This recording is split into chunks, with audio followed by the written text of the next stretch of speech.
Two sisters, two queens. At first glance, the daughters of Henry VIII could not be more different. The relationship between Elizabeth and Mary is a very difficult one to read. There's an enormous age gap, for one thing. Mary's childhood was steeped in the Catholic Church. Everything about her life was about religion.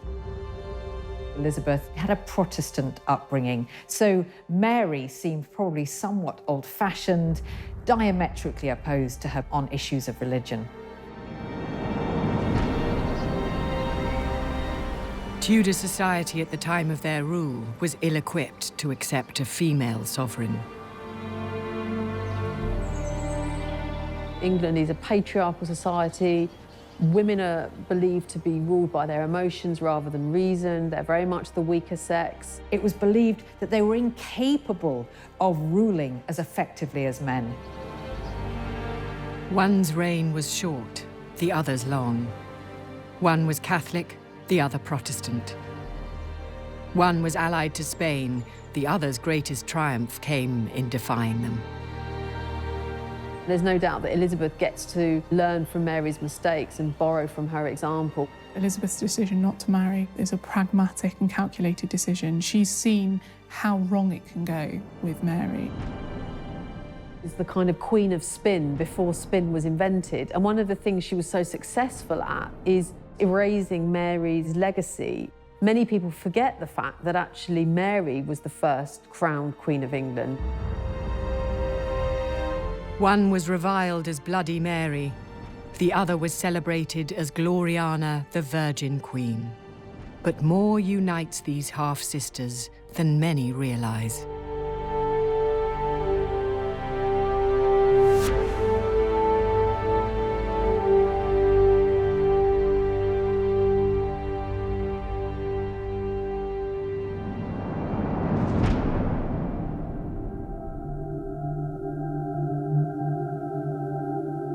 Mary was born in Greenwich on the 18th of February, 1516.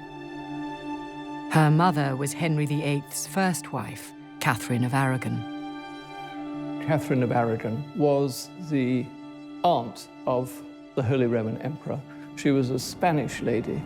She was deeply steeped in the Catholicism of Spain.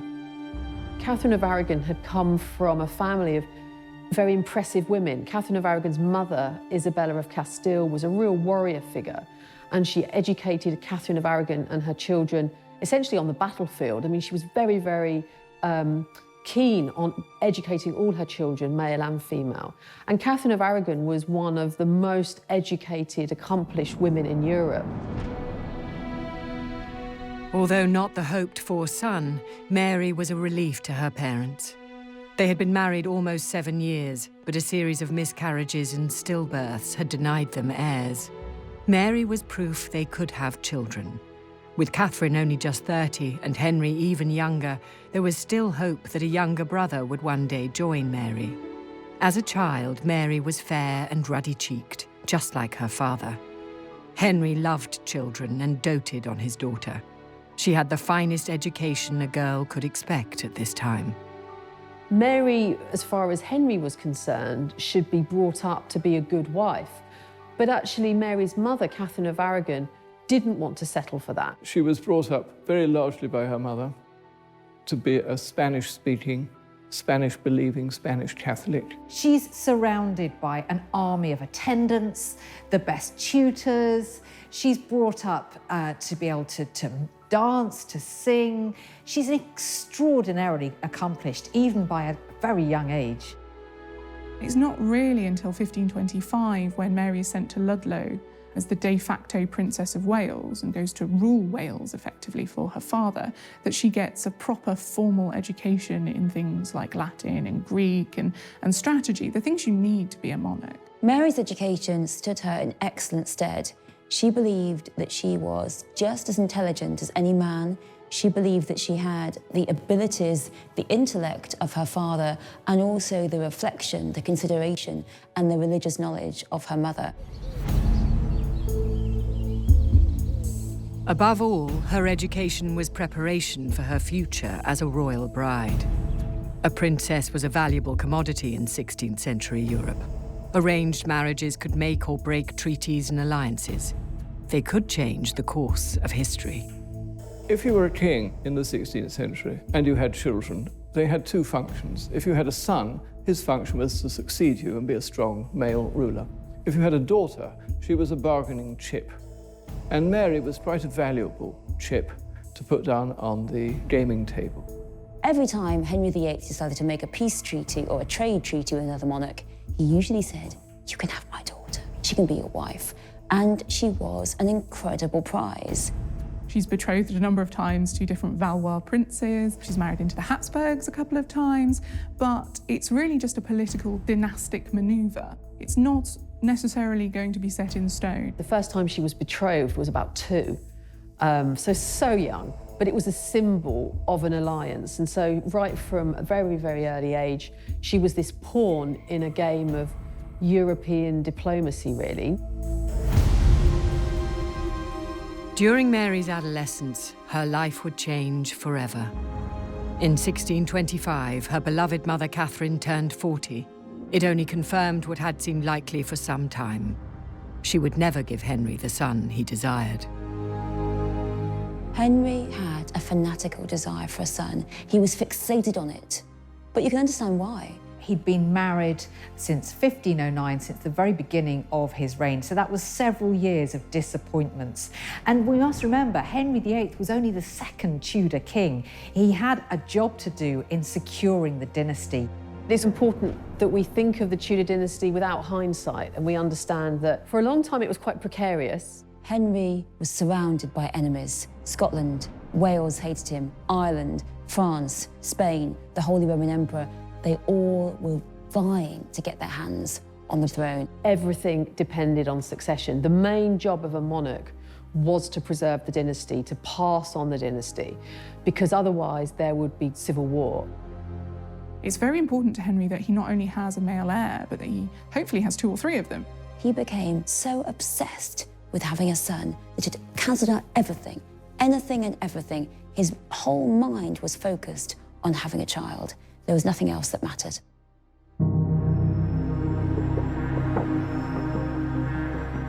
Henry's affections abandoned Mary's mother.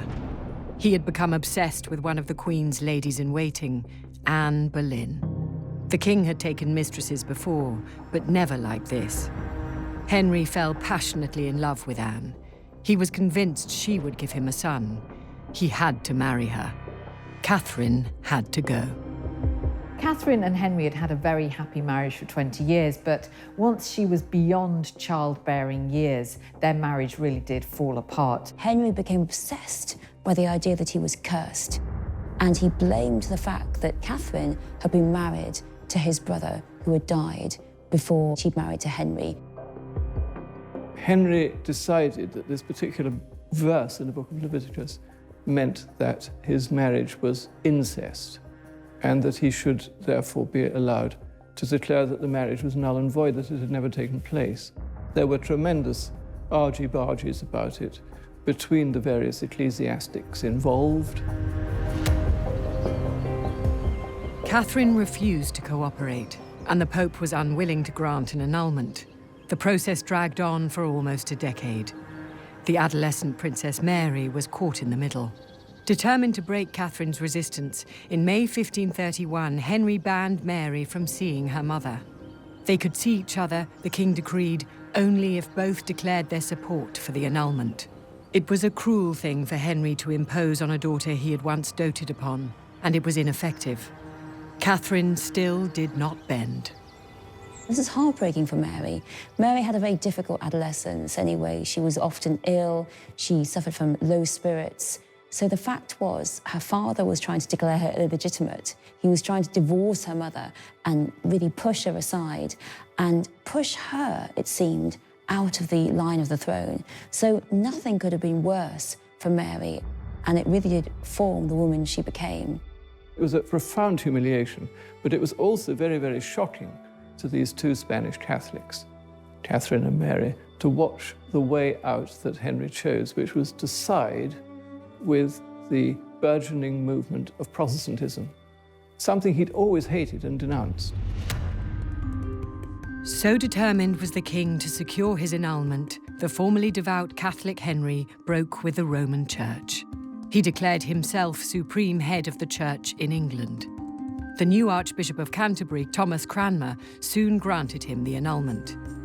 In January 1533, Henry married Anne Boleyn. She was already pregnant. That summer, she was crowned Queen of England in a lavish coronation.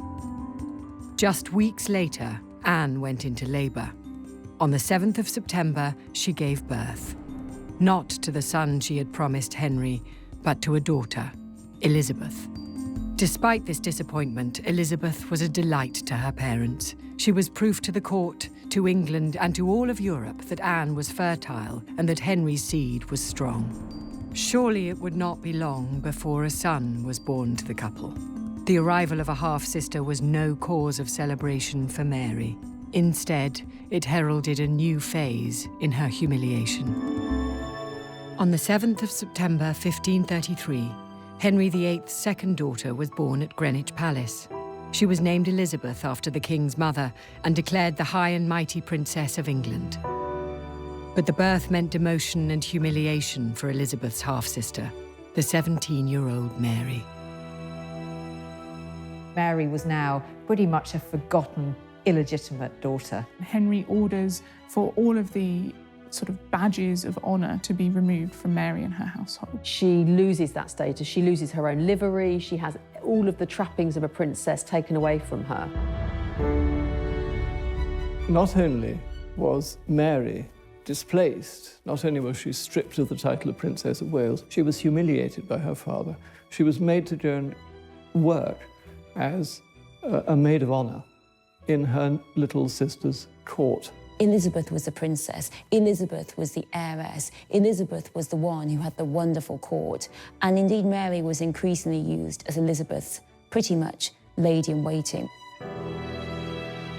There was relentless pressure on the teenager to admit that she was illegitimate, to recognise Anne as queen and Elizabeth as the heir. It was a miserable time for Mary, and things were about to get worse. On the 7th of January 1536, her mother Catherine died at Kimbleton Castle in Huntingdonshire. Her supporters suspected foul play. Rumours of poison swirled through the land, but Catherine had been ill for some time.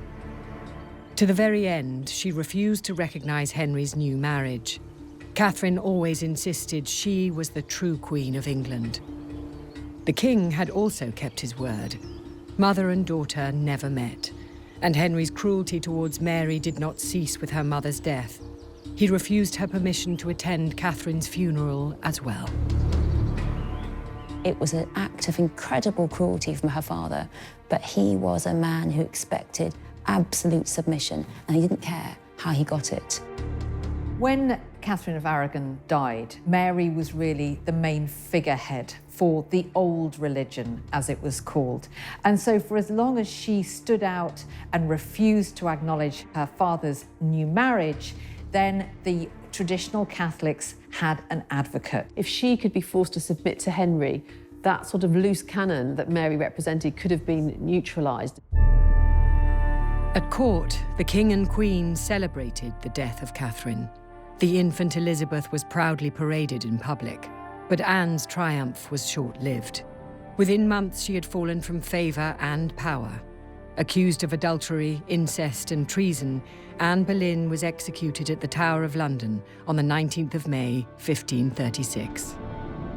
Anne Boleyn fell because she couldn't give Henry a son, and increasingly Henry was weary of her. All the things he'd found rather attractive in her as a mistress, he didn't find attractive in a wife. Having gone to great lengths to annul and then forcibly dissolve the marriage between Catherine of Aragon and himself and establish the Church of England, he soon fell out of love with Anne Boleyn. Anne is accused of adultery with her musician Mark Smeaton and a number of the nobles at court, including her brother, and they are all sent to the Tower. Henry, who was looking for a way out at this point and was manoeuvred by the factions at court, ends up accepting those charges, and of course Anne Boleyn is executed. Henry was already in love with the woman who would become his third wife, Jane Seymour. They were married just days after the execution of Anne Boleyn. It was at this time that Mary finally caved. Still mourning her mother, she was desperate to regain the love of her father, and she was frightened of what he might do to her. She finally recognized Henry as head of the Church of England and acknowledged that she was an illegitimate child of incest.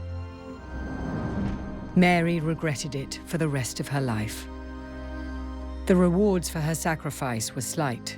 She was allowed back to court, but the new Act of Succession did not restore Mary as his heir. Instead, it stripped Mary's half-sister, the infant Elizabeth, of her titles and status. And it made any child of the new Queen, Jane Seymour, next in line to the throne. That child came in the autumn of 1537.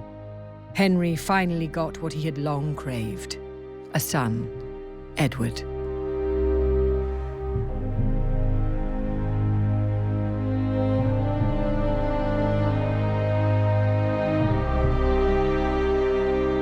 The new prince was born at Hampton Court Palace, which was the ever-expanding home of King Henry VIII's vast court.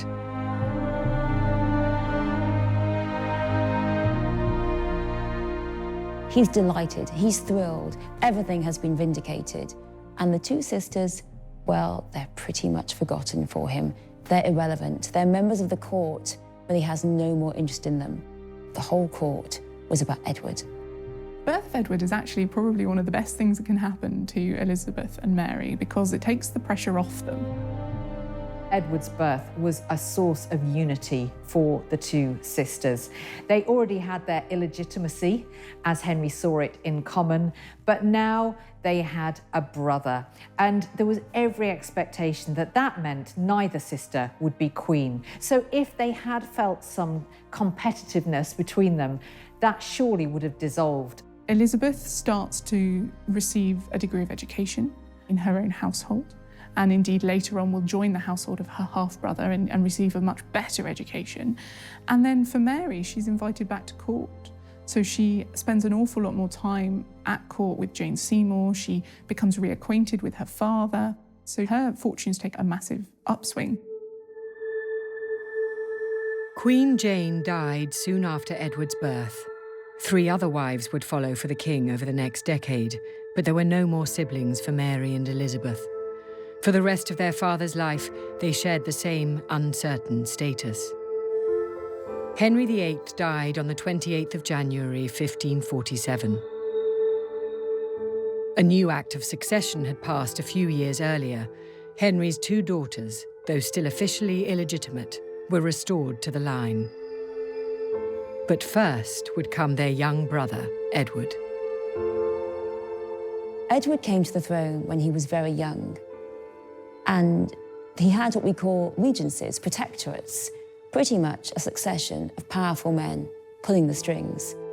They were pushing the country in a very Protestant way, but also Edward himself was a very keen Protestant, and a lot of what was happening during his reign was at his behest. He was described as a lusty child, well-fed. You only have to look at the early portraits of him to see he was thriving. He was very sporty. He was a good horseman. He was a good athlete. He aspired to, as his father had done, to fight in tournaments. There's no evidence to suppose that he was a weakling in any way. Historians have increasingly identified that although Edward was still a boy king, he gradually is becoming much more interested and able and keen to assert himself. So the king remains an important figure, even though he's a boy. The reign of Edward VI would prove a difficult time for the 2 sisters. The teenage Elizabeth was placed in the household of Henry's last wife, Catherine Parr. There, it is thought she was sexually abused by Parr's new husband, Thomas Seymour. Mary, meanwhile, clashed with her brother's government over its religious reforms. She refused the new English prayer books. Her household maintained the traditions of the old religion. She's at loggerheads with the council for much of Edward's reign over her right to have Catholic Mass said in her household. Edward is saying, you know, you will submit to me, I am king. And Mary says, you know, you're my little brother. I'm certainly not going to take orders from you. So they have these really quite full-on spats. Mary was not a softly sort of person, and there was a terrible Christmas when they had a stand-up row in front of the whole court, and both of them burst into tears over religion, over the fact that Mary disbelieved. Mary thought what he was doing was wrong, and he thought what she was doing was wrong in the Catholic Mass. There was no way of finding common ground between them. The reign of Edward VI would be a short one. Early in 1553, he fell ill. On the 6th of July that year, the 15-year-old king died. The death was kept secret by his government for days. There was a plan to fix the succession. Edward was more than aware Mary was waiting in the wings and had every intention of restoring Catholicism. So all the work that had been done in establishing the Protestant Church would be immediately undone. Edward doesn't have time to go to Parliament. He's too ill. So in the April before his death, he writes the device for the succession, which excludes both of his sisters, Mary and Elizabeth, from the line of succession. He changed the succession to ensure that his first cousin, once removed, Lady Jane Grey, who happened to be married to the son of his protector, the great and powerful Northumberland. She was a girl that really no one had really heard of. And that, he thought, would secure the succession. It would be a Protestant country forever and ever. The Lady Jane Grey accession was a Protestant coup. That was the point. Word of the king's death spread. From her vast estates in East Anglia, Mary began raising an army. England was on the brink of civil war. In the summer of 1553, England was in crisis. Its boy king, Edward VI, had died, but who would rule after him? In his dying days, Edward had anointed his teenage cousin, Lady Jane Grey, as his successor. The Protestant king hoped to exclude his Catholic sister Mary from inheriting the crown. About 3 days before Edward's death, Mary's riding to court to see her brother, believing that he's been unwell, he's now better, and she's been invited to court. She was going to be seized and imprisoned so that Lady Jane could ascend the throne. They had fundamentally underestimated Mary. She got as far as Hertfordshire, and she got a tip-off from court, from a supporter at court, saying, "Do not come. There's a plan, basically, to capture you." She didn't have much good luck in her life, but this was good luck. One of her supporters rode like Billy-O through the night and got to her and told her that she was the Queen of England. She turns around and rides with all of her retainers into East Anglia and starts to muster her troops. It was an area in which Mary held extensive estates, so she could call on a great deal of support. She thought that this is her chance. God has protected her through all of her life to take her place on the throne and to restore Catholicism. So this was absolutely her divine mission. Mary was absolutely determined and prepared to fight for her throne if she needed to. And that's where this Tudor, pig-headed, stubborn attitude comes in. On the 10th of July, Edward's council, led by the ambitious Duke of Northumberland, declared Lady Jane Queen of England. The council seemed to hold all the cards. They had London, its tower, and its armoury. Northumberland set about raising forces to apprehend Edward's sisters, Mary and Elizabeth. And the minute he left, all the people started saying, is that really a good idea? The Privy Council suddenly starts to panic. When she's proclaimed queen, there's a stony silence around London. It's sort of an eerie experience that nobody's cheering for Queen Jane. They saw her for what she was. She was a usurper, albeit an unwilling one. They wanted the daughter of Henry VIII to be queen. The people wanted the correct person to be queen, and that was Mary. There would be no civil war, no armed conflict at all. As the frightened Jane waited in the Tower of London, people across the country declared their allegiance to Mary instead. Even Northumberland himself was soon forced to face the inevitable. 6 days after leaving London to arrest Mary, he recognised her as queen. At once, Mary marched on London to begin her reign.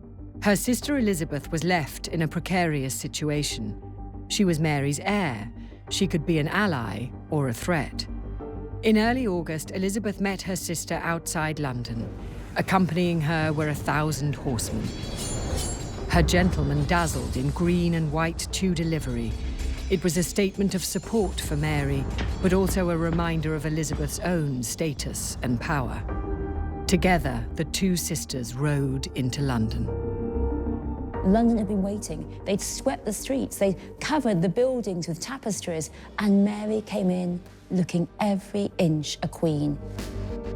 She is dressed all in purple, royal, regal colours. She's festooned with jewels and pearls. She's really presenting herself in the most spectacular fashion so that people immediately understand that she is the centre of attention.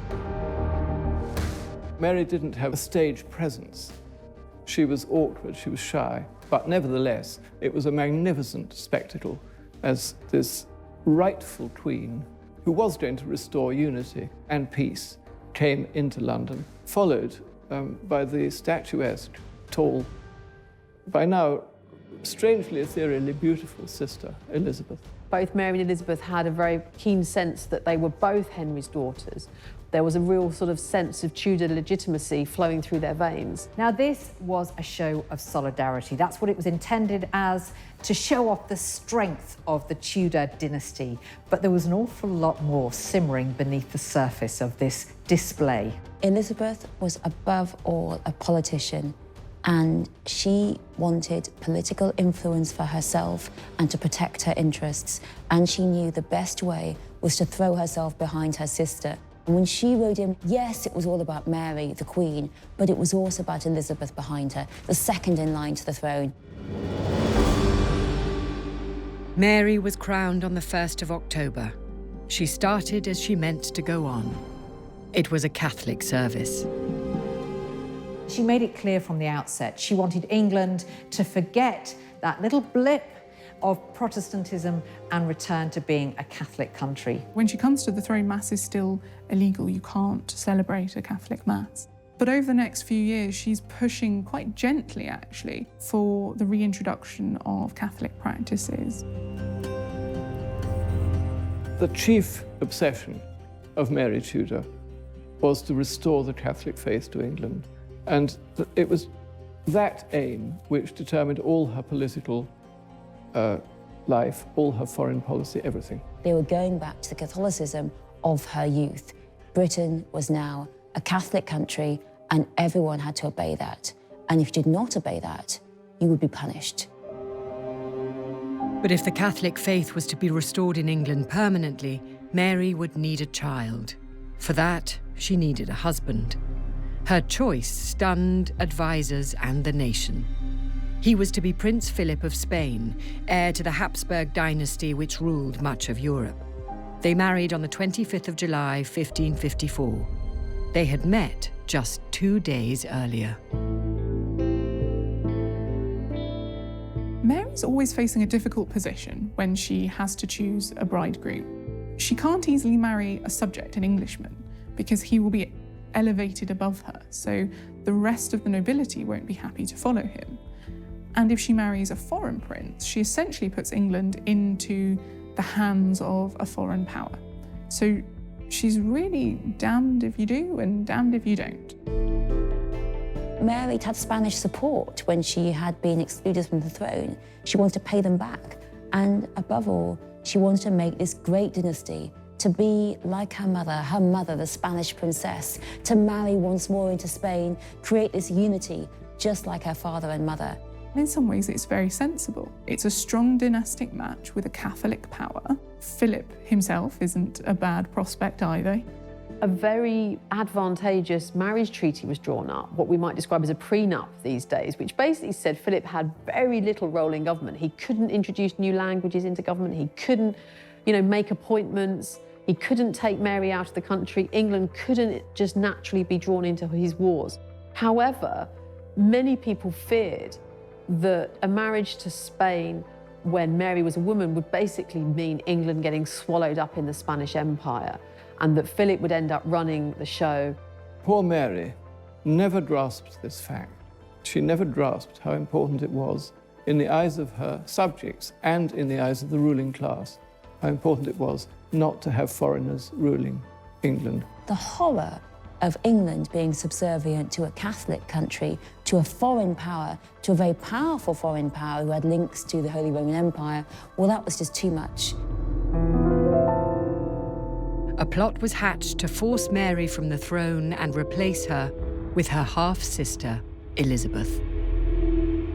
Led by Sir Thomas Wyatt, it was a group of very, very determined Protestants who wanted Mary off the throne.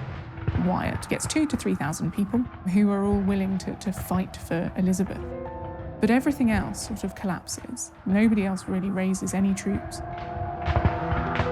They were repelled at getting into London, and they were put down by the Queen's forces.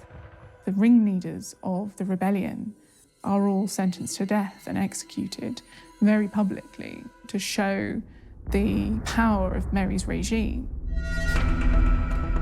The rebellion may have only briefly threatened Mary's grip on power, but its failure was a far graver threat to Elizabeth. Many suspected her involvement in the plot. What we don't know is how much Elizabeth knew about it. Certainly, the Wyatt rebellion had approached many of those around her, some of her confidants, and it may have been the news did get back to her.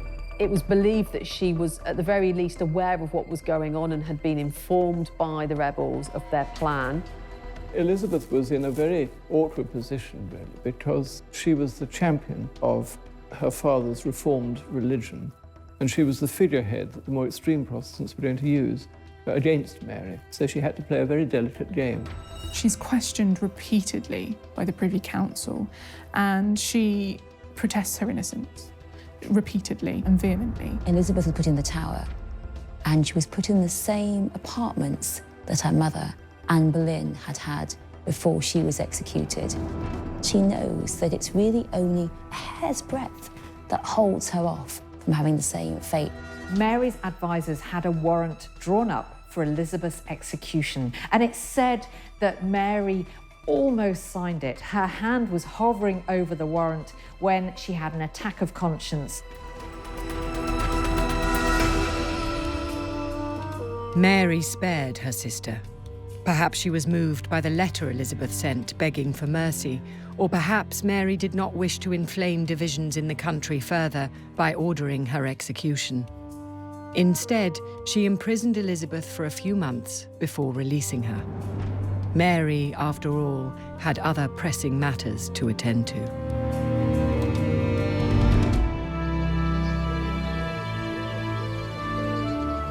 By the end of 1554, the people of England had been formally absolved from their break from Rome. Catholic doctrine reappeared in English churches, religious orders were re-established, and heresy acts returned, allowing the trial and execution of Protestants. Mary has gone down in history as Bloody Mary. She sent many hundreds of Protestants to the flames. But was she more brutal than her peers, her predecessors? I don't think so. The 16th century isn't noted for kindly monarchs. Mary isn't alone in having killed people for their religious faith. What was notable about Mary's reign is the ferocity of the burnings. The persecution period was small, and over a few years, 287 men, women and children were burned. Mary hadn't expected that she'd need to burn so many. She really felt that a few would set an example to the rest. There's this belief in the 16th century that if you allow a heretic to live, then you will be damned alongside them. So Mary has a responsibility and a duty to remove these heretics from England. It's not considered bloodthirsty. It's considered a necessity. In late 1554, Mary fell pregnant. The following spring, she summoned Elizabeth to court so she could witness the birth. It was a child who would displace Elizabeth from the line of succession and confirm England as a Catholic nation. Everything was going Mary's way. It was a moment of great misery for Elizabeth, for all the Protestants, because they really felt that Mary was going to gain what she wanted, a Catholic succession and England Catholic forevermore. But of course, it doesn't turn out as planned, and this assumed pregnancy turns out to be a phantom pregnancy. It went on and on and on, and everyone waited at the court for the expected due date but no baby arrived. Mary then has to emerge from her bedchamber and face the humiliation of saying, oh, I wasn't actually pregnant, even though the whole of England, the whole of Europe had been holding its breath, waiting for an announcement of an heir. Mary had never enjoyed good health. There are many reports of her having stomach pains, often feeling faint, feeling sick, even from her early childhood. Now, it's very possible that, in fact, Mary was suffering from ovarian cancer towards the end of her life. This would have explained the swelling in her stomach that was taken for pregnancy. Poor Mary was humiliated, was heartbroken, and Elizabeth, well, she was back in the game. The false pregnancy changed everything. Mary's Spanish husband, Philip, withdrew. He left England to deal with other crises in the Habsburg Empire. In September of 1555, he leaves England, and he'll only return really a few months before Mary dies for a brief spell. It really marks the end of their marriage, which is painful, I think, for Mary. It was perfectly obvious to everyone except herself that he didn't love her, and that he was bored by her. Mary adored Philip. She was obsessed with him, but her feelings weren't reciprocated, and he waited around for the baby, and once he found there was not one, he was pretty angry, pretty embarrassed, and stormed off back to Spain to look at his ships instead. So Mary was doubly humiliated. It was far from the only setback for Mary. She had hoped a Catholic England would be welcomed back into the embrace of Rome. Instead, the country was increasingly isolated. Habsburg wars in Italy had made Mary's husband Philip an enemy of the Pope, the austere and authoritarian Paul IV. Mary's dream of an England united with Rome lay in tatters. She was nearing 40. She was childless and her husband was absent. England's future seemed certain. It was the Protestant Elizabeth who would be queen. Catholicism was once again under threat. Mary entered a mental and physical decline. By mid-1558, her ill health was widely known. Increasingly, she's unable to do as much as she did in the early years of her reign because her health isn't allowing her to do so. I think you can see her judgment going. She couldn't accommodate people of different points of view. She didn't know how to play one person off against another. She was beginning to lose it. The country doesn't like a sickly, weak monarch. They feel as if it's a judgment on them. And because they thought she was dying, that meant that everyone began to think, maybe it's time to move our loyalties over to Elizabeth. And Mary could even see this happening. People look to, the rising rather than the setting sun. And so you see courtiers kind of moving to Hatfield, trying to ingratiate themselves with the new expected monarch. People were intelligent enough to work out which way the power was going to go. And so Elizabeth has a growing number of people paying court to her. She's gathering her supporters around her. Just 5 years after her triumphant entry into London, Mary died on the 17th of November, 1558. She was 42. Elizabeth was well prepared. With her secretary, Robert Cecil, she put her plans into action. It was the most peaceful transition of power England had seen in more than a century. Elizabeth would rule for the next 45 years. She would reject the advances of Mary's widower, Philip. She would beat back the Armada after she turned against Spain, and she would oversee a golden age of cultural expression. Elizabeth I's reign saw a kind of printing revolution, a cultural revolution, a revolution in ideas, a revolution in the way in which ideas are communicated. It was the glory age of our literature. It produced Edmund Spenser, Sir Philip Sidney, William Shakespeare, Christopher Marlowe, John Donne. She was just the best ruler this country has ever had. There's no question about it. Of course, what Elizabeth doesn't do is marry, and so she fashions a whole different identity over time of an unmarried monarch, which managed to be fashioned or spun in a way that was a sign of strength. When you look at the way that Queen Elizabeth ruled, the absolute authority with which she confronted the problems of her day. You can see that this was the role that she'd been made for. Elizabeth glorifies herself by making her own image bigger, brighter and shinier than anything that's gone before. History often tries to make us see a clean break between Elizabeth and Mary, but really Elizabeth inherited a lot. Certainly the dull, important things like fiscal reform and the development of the navy, this is all stuff that Mary is beginning. She lays all of the groundwork. Mary was very, very interested in expanding British explorers. She encouraged them to go to Russia and the Baltic. She wanted them to go to America. She was keen on the northern explorations, the Northwest Passage and things like that. Elizabeth took what her sister Mary had started and made it her own. But during the course of her reign, she never married and never had children. The dynasty begun by her grandfather ended with her. There were no more Tudor monarchs. The crown instead passed peacefully to Elizabeth's cousin, the Scottish King James VI. This first Stuart King of England saw to it that the two sisters, the two queens, Mary and Elizabeth, were buried together. They lie in a monumental tomb in Westminster Abbey. But the two women, different in so many ways, share more than just a final resting place. Each had been a celebrated heir to the kingdom. Each had been a child denied by their father. Each had struggled through a sibling's reign. And each had faced the challenge of ruling as a woman. It was Mary that actually first articulated female sovereignty, who talked about a queen being the mother of the nation, all things that are sort of later attributed to Elizabeth. Even though she wasn't a shining example, she had that kind of hard initial work to do in order to convince the people of England that queens weren't a bad thing.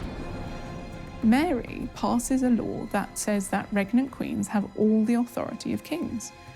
Elizabeth benefits from that. Nobody questions her power and authority because her sister's already been there and established what a regnant queen can and cannot do. Both of them showed that a woman could do the job just as well as a man, and they were just as clever, and they were just as open to political intrigue and to political deception. Without them, you don't get Victoria, you don't get Elizabeth II. You would always have that idea that a woman would be lesser than a man when it came to the monarchy.